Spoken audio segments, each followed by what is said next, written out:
dan 8 medali perunggu. Jika dibandingkan dengan tahun lalu, prestasi atlet asal Kota Blitar menurun. Sebelumnya berhasil masuk peringkat 11 besar, namun kini turun menjadi 15 besar. Gatot juga menerangkan ada sejumlah hal yang membuat prestasi Kota Blitar menurun dan harus dijadikan bahan evaluasi untuk kedepannya. Pertama, tentang pembibitan atlet, artinya stok atlet di masing-masing cabur yang terbatas. Kedua, belum semua cabur memiliki program dan target kinerja, sehingga mempengaruhi prestasi atlet saat mengikuti kejuaraan olahraga dan yang lainnya.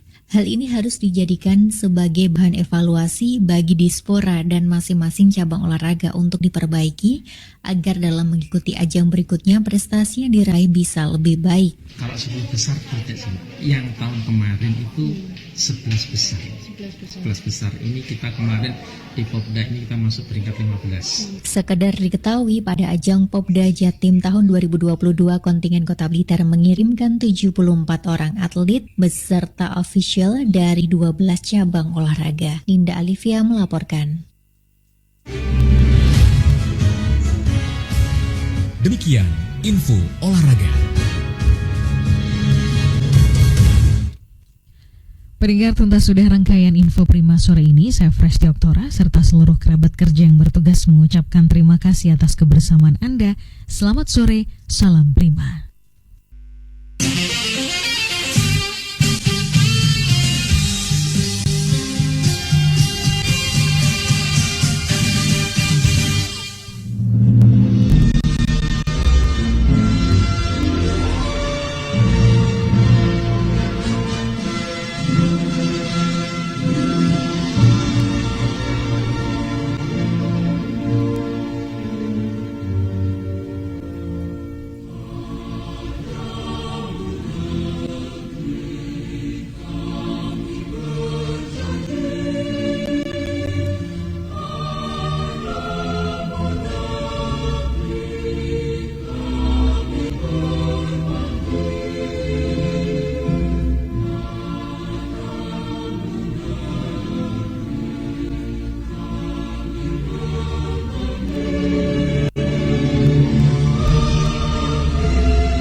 Lintas Malang Sore, hanya di Pro1, kanal Inspirasi.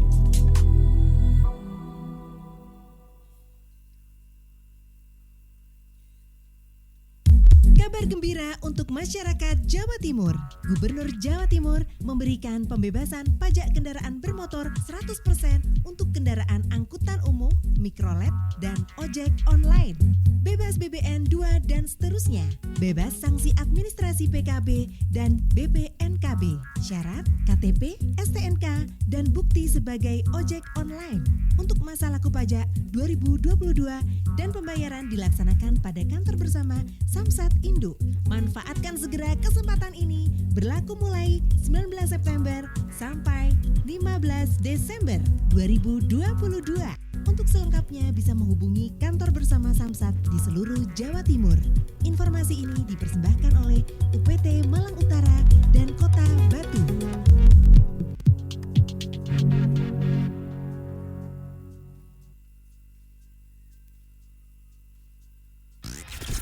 The new mobile application RRI Playgo. Dapatkan fitur-fitur baru di new RRI Playgo. Daftarkan akun dengan nomor handphone atau email untuk menikmati semua fitur dan konten yang ada dalam aplikasi RRI Playgo. Nikmati siaran radio live streaming atau tonton yang Anda dengar dari seluruh programa jaringan RRI yang disertai dengan fitur live chat untuk berinteraksi dengan penyiar atau sesama pengguna. Dengarkan musik favorit melalui playlist dengan berbagai genre dan dekade koleksi kami. Simak berbagai siniar dan berita dalam bentuk podcast audio dan video. Dapatkan beragam berita terkini. RRI Playgo kini dilengkapi dengan fitur sosial media yang memungkinkan pengguna untuk saling follow, like, comment, dan sharing konten. RRI Playgo menyediakan fitur favorit sehingga memudahkan pengguna untuk mengakses kembali konten yang disukai di menu library. Download RRI Playgo terbaru di Google Play Store dan Apple Store. RRI Playgo, play, enjoy. Lintas Malam Sore, hanya di Pro 1, kanal Inspirasi.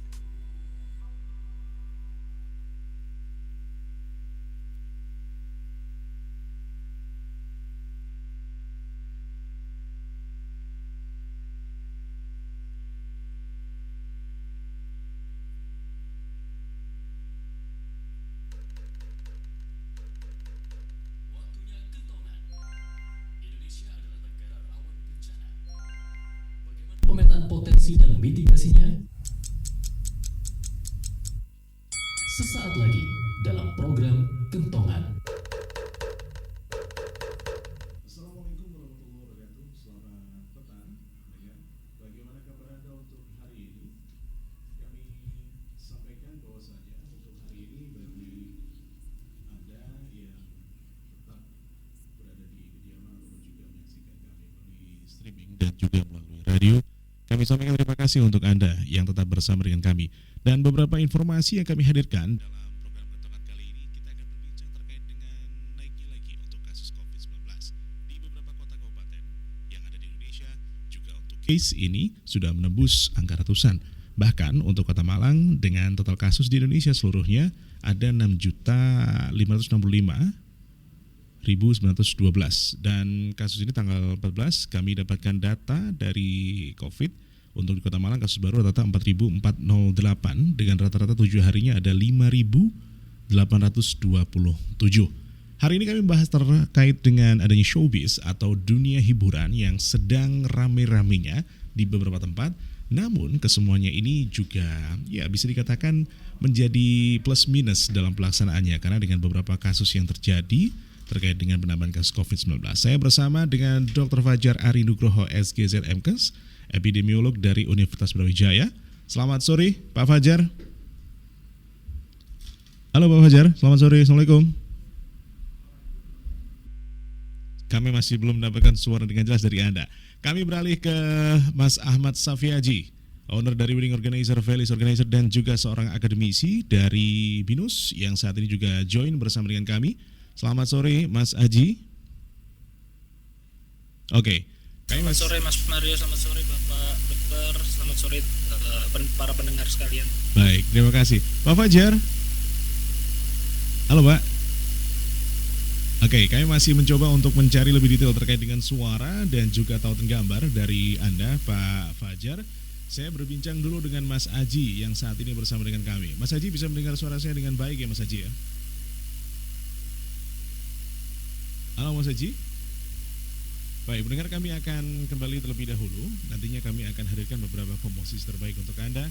Dan kami coba untuk bisa menghadirkan yang berbeda pada sore hari ini untuk menyampaikan informasi terkait dengan showbiz yang sudah mulai naik. Namun kasus COVID-19 juga naik pula. Kami akan kembali untuk Anda.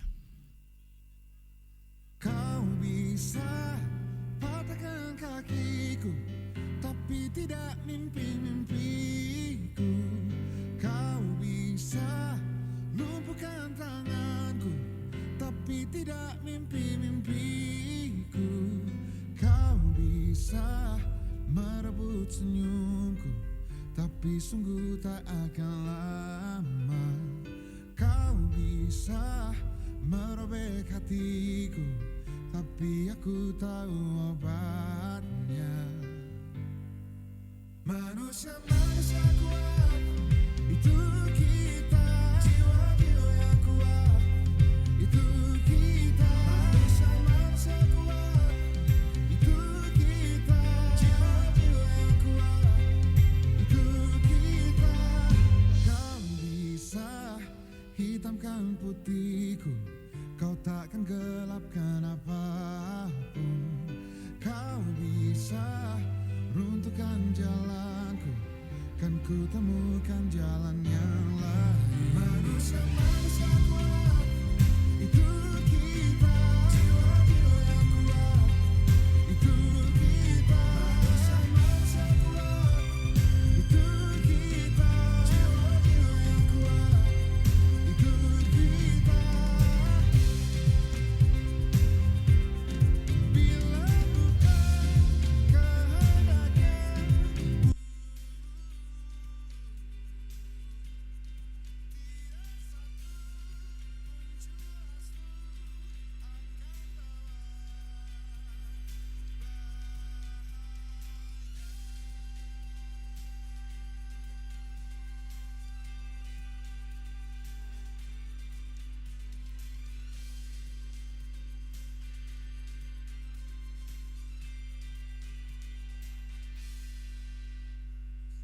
Ya, itu tadi menjadikan bahwasannya manusia-manusia kuat memang kita dituntut seperti itu. Artinya kita harus bisa untuk menjadi manusia kuat karena memang untuk potensi COVID-19 bisa sewaktu-waktu terjadi. Hari ini pendengar, kami masih bersama dengan Ahmad Safiaji dan juga Dr. Fajar Ari Nugroho yang saat ini kami hubungkan melalui line telepon untuk Anda. Mas Aji. Halo, Mas Aji. Halo Mas Haji. Halo Mas Haji. Ini mungkin karena hujan yang begitu luar biasa akhirnya kita terhubung melalui telepon terlebih dahulu.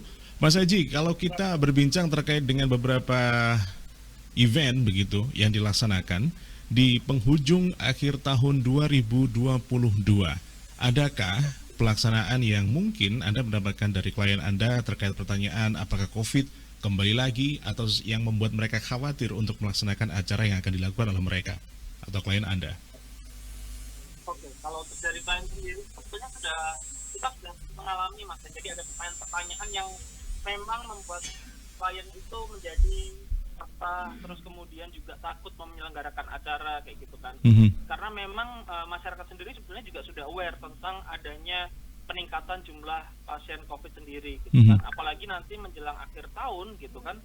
Pasti di berbagai tempat juga perayaan acara tahun baru ini sudah mulai bermunculan gitu kan, karena berapa tahun terakhir ini kan juga pastinya mereka juga sudah tidak membuat acara yang seperti dahulu ya. Jadi bisa jadi memang di akhir tahun ini kembali lagi para klien terus kemudian para pihak penyelenggara yang membuat event jujur mungkin akan jauh lebih berhati-hati karena melihat informasi peningkatan angka jumlah kasus COVID-19 saat ini. Bagaimana sikap Anda jika menyikapi terkait dengan pertanyaan dari klien yang mempertanyakan terkait dengan COVID-19 yang naik ini?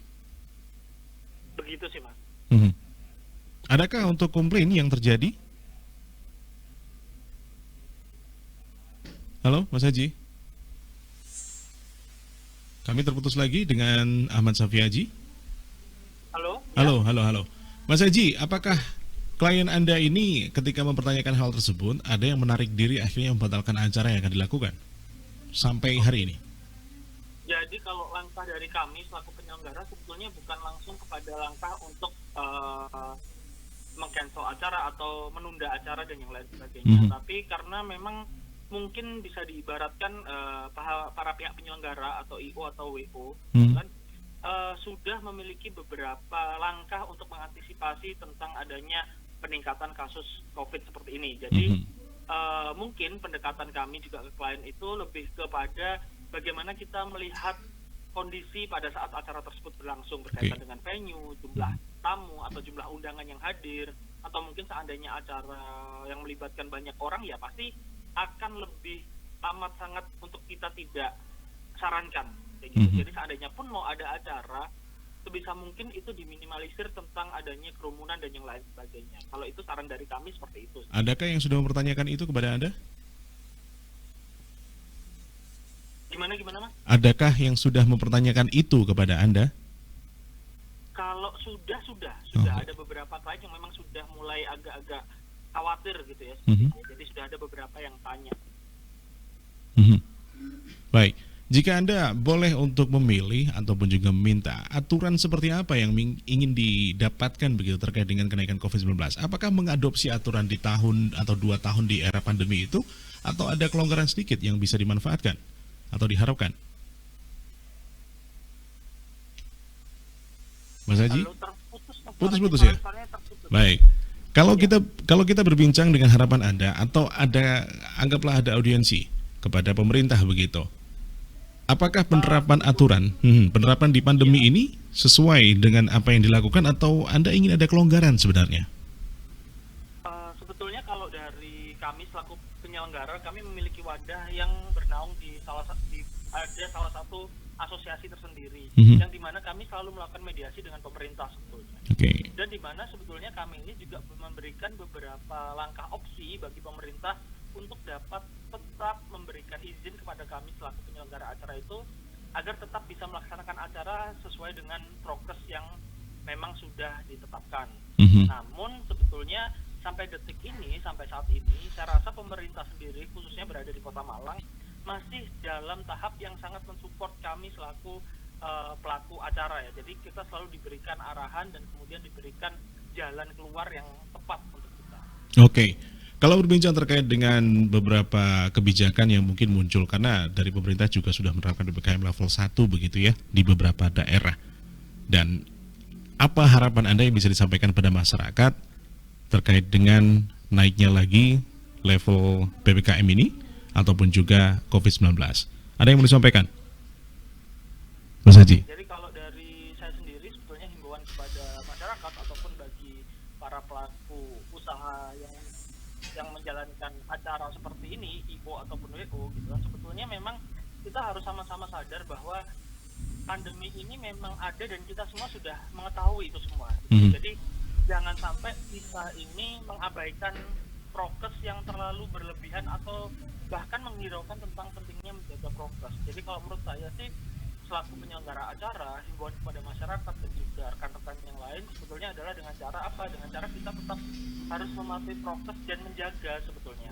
Karena kalaupun misalkan kita ini ada PPKM lagi gitu kan, paling tidak kita sebagai pelaku acara atau bagi masyarakat yang ingin menjalankan acara sudah lebih tahu duluan dan sudah mengantisipasi terlebih dahulu. Kayak gitu, Mas. Oke. Artinya Anda belajar dari pandemi 1 tahun lalu gitu ya, atau 1 atau 2 tahun yang lalu begitu ya, terkait dengan penyelenggaraan acara. Ya, Anda belajar Anda belajar terkait dengan penerapan aturan yang Anda lakukan begitu untuk mengawal acara tersebut hingga selesai begitu, Mas Haji ya? Iya, betul. Baik. Jadi sebisa mungkin kita tetap mengawal biar acaranya tersebut juga tetap berjalan, namun tetap sebisa mungkin harus tetap menjaga prokes karena juga demi kenyamanan dan keselamatan tamu ataupun kita sendiri. Baik. Mas Haji, terima kasih telah bersama dengan kami untuk sore hari ini di waktu sibuk Anda. Selamat sore Mas Haji, salam untuk keluarga dan rekan-rekan, salam tangguh dari kami RRI Malang. Baik, terima kasih. Kami baru saja bersama dengan Ahmad Safi Haji, owner dari Wedding Organizer Felis, yang telah menyampaikan bahwasanya banyak peristiwa yang bisa dilakukan untuk ya istilahnya akan menjadi patokan begitu untuk pelaksanaan dalam momen saat ini di mana untuk kasus COVID-19 mulai naik. Tapi perlukah kita kembali menerapkan secara ketat untuk prokes yang memang sebagian masyarakat bisa dikatakan mereka sudah mulai abai pelan-pelan. Dan juga beberapa informasi yang disampaikan di beberapa media massa terkait dengan adanya varian baru yang muncul. Apakah ini juga menjadi pembeda bahwasanya untuk COVID kali ini lebih berbahaya atau wabah corona ini lebih berbeda atau berbahaya lagi? Kita akan gali lebih dalam bersama dengan Dr. Fajar Ari Nugroho. Dan saat ini kami mencoba untuk bisa bersama dengan Dr. Fajar untuk edisi kali ini. Apakah bersama dengan kami di line telepon untuk kali ini? Pak Fajar. Assalamualaikum. Ya, waalaikumsalam Mas Aryo. Baik. Pak Fajar atau Dr. Fajar, kita berbincang terkait dengan showbiz yang ada di Indonesia di kali ini ya berbanding lurus begitu ya dengan naiknya kasus COVID-19. Beberapa acara sempat ramai namun tiba-tiba hilang atau dibubarkan. Apakah bisa dikatakan untuk COVID kali ini dari pandangan Anda, pantauan Anda, informasi yang Anda dapatkan, kita memang berada pada masa kasus COVID mulai naik di Indonesia, di Malang khususnya? Baik, terima kasih Mas Mario. Ya. Kalau menyikapi kenaikan COVID yang sekarang memang pemerintah melakukan kewaspadaan dini ya karena pemerintah memang nggak ingin colongan lagi dengan kejadian dibuat maksudnya tuh ngambil pelajaran banget ya dari 2 tahun Indonesia menghadapi COVID. Mhm. Dan tapi kalau misalnya kita terlalu menempatkan kenaikan ini sebagai sesuatu yang mengkhawatirkan, saya sebenarnya kurang setuju ya Mas, karena varian XBB ini memang yang saya pelajari memang cukup cepat ya menyebar, sehingga kenaikannya cukup dramatis ya ini beberapa pekan ini. Tapi diperkirakan ini akan selesai dalam 1,5 bulan ke depan seperti itu. Jadi selain kecepatannya dan peak atau puncak dari penyebarannya ini akan pendek, walaupun cepat nih pendek, tapi tingkat kematiannya belum ada laporan yang diterima saat ini. Jadi mungkin ini peningkatan level 1 ini sebagai bagian kewaspadaan dini, tapi menurut saya tidak harus menjadi sesuatu yang dikhawatirkan seperti varian yang Delta atau yang sebelumnya itu. Oke. Terkait dengan varian baru, ini banyak pertanyaan dari pendengar kami yang menanyakan varian XXBB atau dari Singapura begitu ya. Maaf kalau bisa dikoreksi, mungkin Pak Fajar, terkait dengan varian baru. Apakah ini berbeda dengan sebelumnya yang sempat ada di Indonesia begitu Pak? Iya, jadi ini sebenarnya kan varian istilahnya itu turunan dari Omicron. Jadi XBB 1 awalnya, terus kemudian ada XBB ini. Nah, sebenarnya ini adalah varian yang kalau secara penularan memang dia lebih cepat, tetapi fatalitasnya dia rendah. Seperti itu.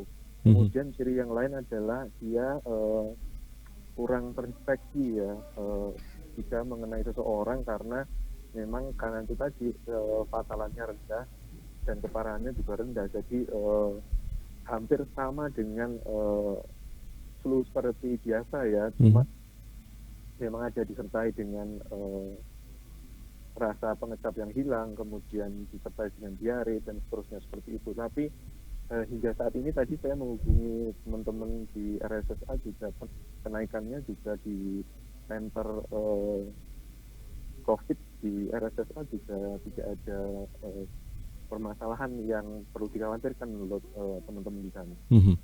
Artinya kalau ini berhubungan dengan showbiz atau pertunjukan dunia hiburan yang sekarang sudah mulai merebak lagi dengan berbagai konser, Pak Fajar ya, kalau kita dilihat di beberapa tempat ini kan konser sudah mulai ada.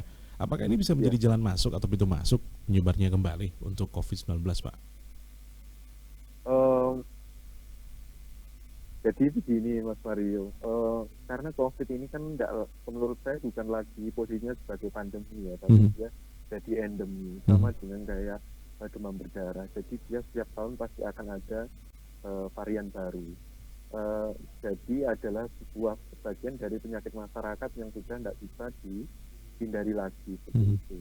Jadi kalau misalnya ada showbiz atau kegiatan besar ya, semua penyakit yang menular intinya yang menggunakan itu penyebarannya melalui virus itu bisa terjadi gitu. Jadi kalau misalnya kita bilang apakah ini menjadi pintu masuk, pasti. Apakah ini membahayakan, lah itu kita perlu koreksi dulu, karena memang varian ini tidak angka kefatalannya memang belum dilaporkan separah yang varian-varian sebelumnya seperti itu. Kita berhadapan, harus diakui bahwa kita berhadapan dengan masyarakat yang tanda kutip sudah apatis begitu terkait dengan hal-hal yang berbau COVID-19, dengan abai untuk menggunakan masker ataupun juga hand sanitizer begitu. Terkait hal itu, bagaimana sikap yang baik kita untuk bisa menyampaikan atau mengkampanyekan, mungkin mulai dari diri saya sendiri begitu, apa yang baiknya bisa saya sampaikan agar mereka ini bisa percaya? Bahkan karena saya sendiri pun ya, emang COVID masih ada ya? Gitu pertanyaannya. Ya, itu karena didapatkan di lingkungan yang ada gitu.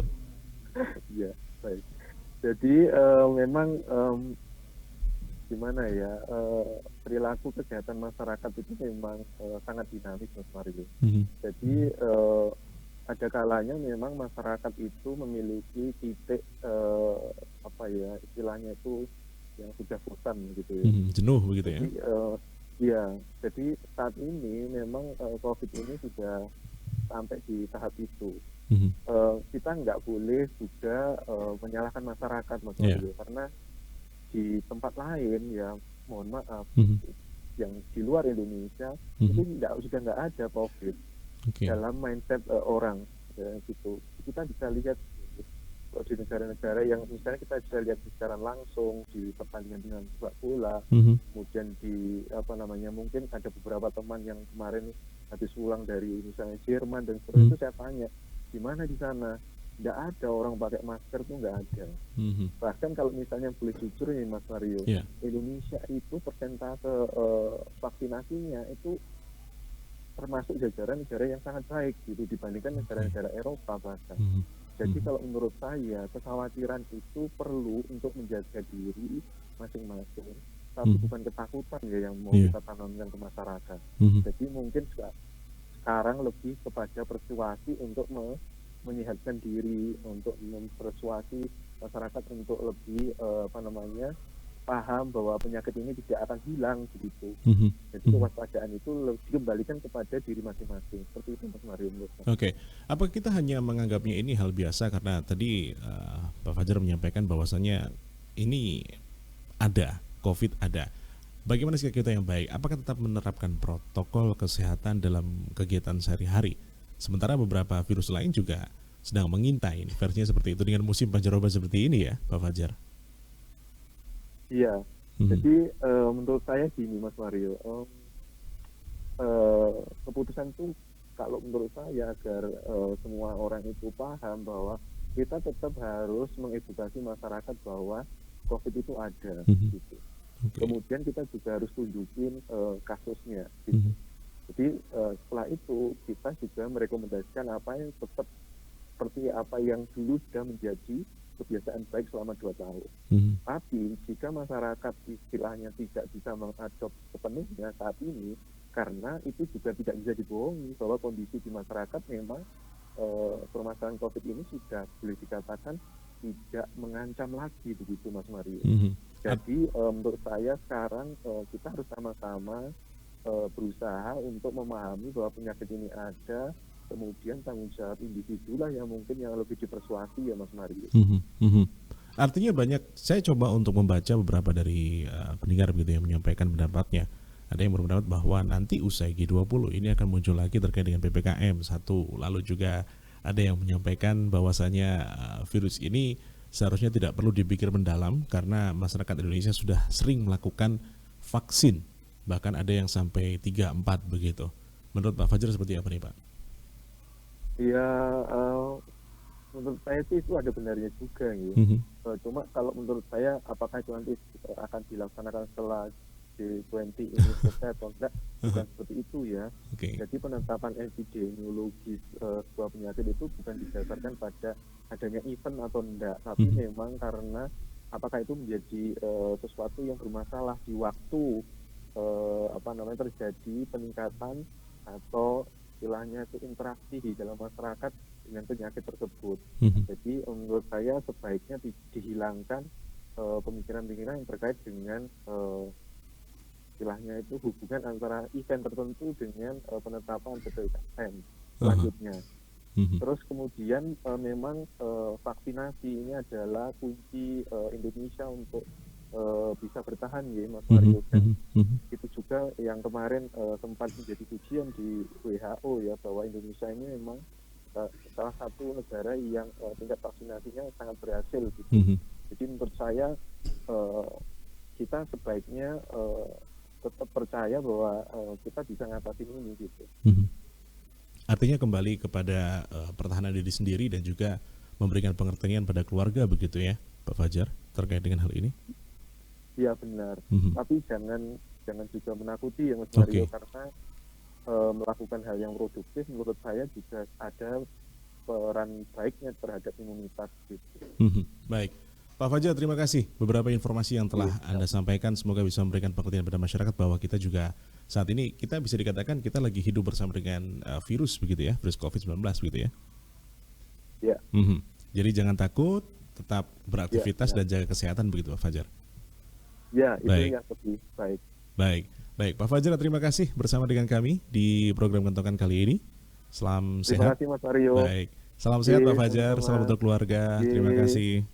Baik, pendengar kami baru bersama dengan Dr. Fajar Ari Nugroho, SKZ MKes, epidemiolog dari Universitas Brawijaya, dan juga Ahmad Safiaji, owner wedding organizer Felis, yang dimana sebagian masyarakat saat ini merayakan pernikahan begitu dengan menggunakan jasa dari wedding organizer, dan mereka mengumpulkan banyak sekali orang, banyak sekali undangan. Meskipun ada protokol kesehatan, namun kita juga harus waspada bahwa tingkat untuk penyebaran COVID-19 di beberapa kota sudah mulai meninggi. Itu artinya bisa dikatakan kita harus siap siaga untuk menghadapi itu. Mungkin saat ini mulai kita mempersiapkan diri untuk menjaga dan menegakkan kembali protokol kesehatan, ataupun juga kita tetap pantau kegiatan kita sehari-hari, keluarga kita, dan kita akan laksanakan untuk bisa menjaga kesehatan. Saya Mario Sidik mengucapkan terima kasih. Rekan saya ada Esti Sulistia dan juga ada Brandon Fiska. Dari Jadi Panggung 58, salam sehat, salam tangguh, dan selamat petang.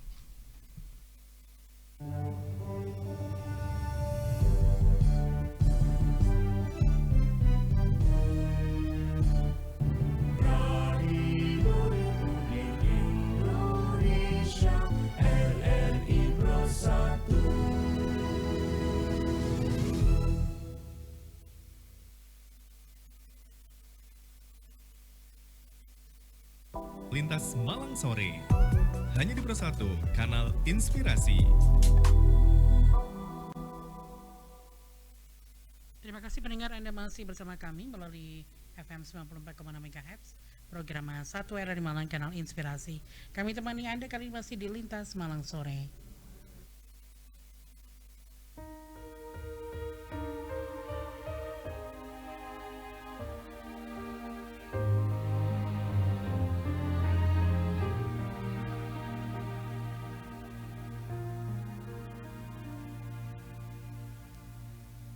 Demi cinta ku pergi, tinggalkanmu,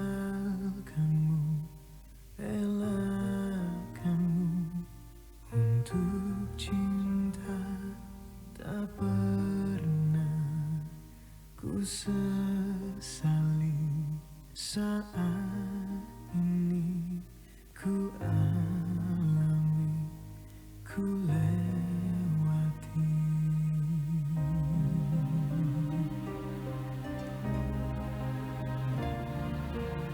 Suatu saat ku kan kembali, sungguh sebelum aku mati. Dalam mihab cintaku berdoa, semoga